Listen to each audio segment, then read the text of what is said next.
introducing Europe's capitals of culture, Essen, Pécs and Istanbul.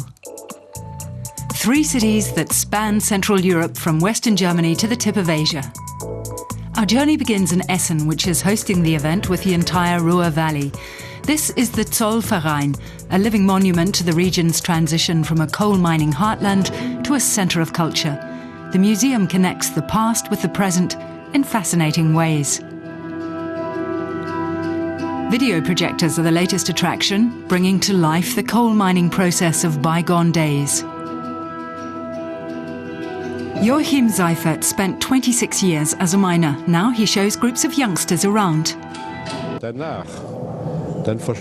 Afterwards, they understand what coal really is. I think that's something worth preserving for the next generations.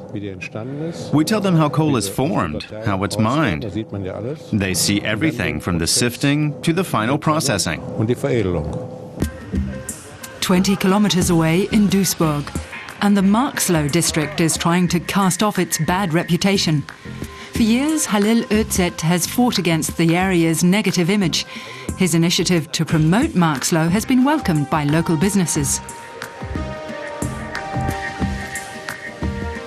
Halil and a group of friends organise what's known as the Media Bunker.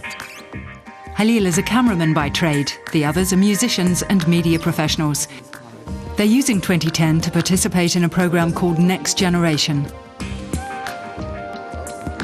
It's a film and photography project involving youngsters and focusing on the future.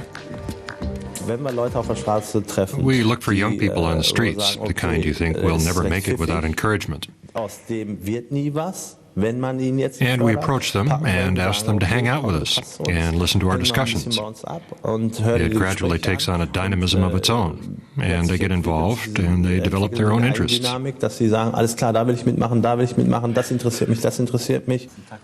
Bringing media projects like this one into the community is typical of Essen's year in the spotlight.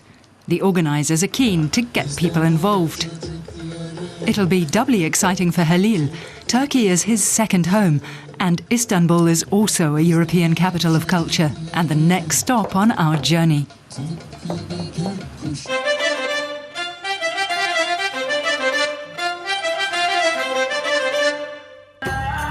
The city that straddles the Bosphorus is where Europe meets Asia.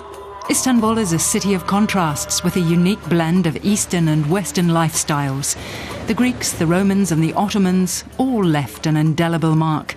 Small wonder that the preservation of the city's grandest monuments is top of the list of priorities for this special year. The Hagia Sophia, once a mosque and now a museum, has been undergoing restoration for decades. Work on the magnificent main room has been completed to coincide with the Year of Culture. In other parts of the building, the restoration work continues. It's a painstaking process. Here, a mosaic is being restored piece by piece. It's highly specialised work that demands patience and expertise. This year, international experts are being brought in to provide assistance.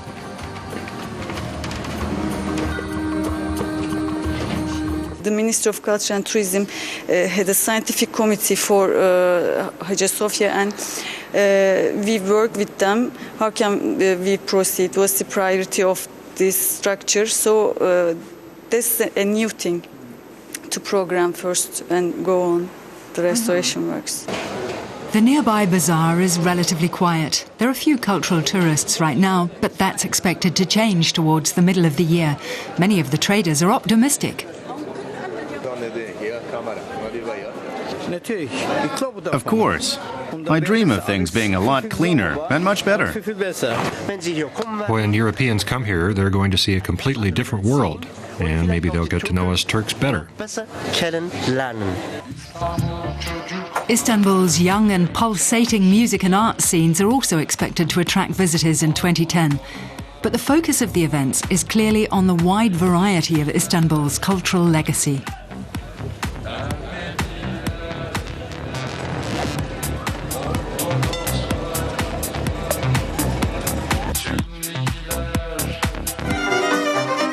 Our journey continues to Pécs in the south of Hungary. Pécs is a 3-hour drive from Budapest. It's the smallest of the capitals of culture, but its history is rich and long. This was a Turkish baths when the city was under Ottoman rule. And this, an early Christian burial vault, listed as a UNESCO World Heritage Site. It was discovered in the 1970s and is now open to the public. The frescoes on the walls and ceiling hint at its faded magnificence. The cross and the crescent united in peace. This former mosque stands as a testament to the success of cultural integration in Pécs. People are proud of the history, but are hoping this year will act as a catalyst for change in the town. What we are organizing in Pécs in 2010 is essentially a program of economic development for the region. That means improvements to infrastructure and getting new projects off the ground that have a long-term impact. For example, we're cooperating with a local university. We also want to create new jobs here. Many jobs are likely to come in the tourism sector. Pécs is focusing on its unique local attractions to draw in the visitors. They include Cholnaya pottery and local wines. The town, which has 160,000 inhabitants, even has its own museum street. Building work is ongoing. There's still much to do in the future home of the city's creative scene. The cultural programme is ambitious. Pécs calls itself the borderless city, so it's planning theatre and music festivals with neighbouring countries. Classical music has a strong tradition here. This is the Pannon Philharmonic Orchestra giving a performance for families. This year it will move into a new concert hall. It's hoped it will attract more visitors from near and far.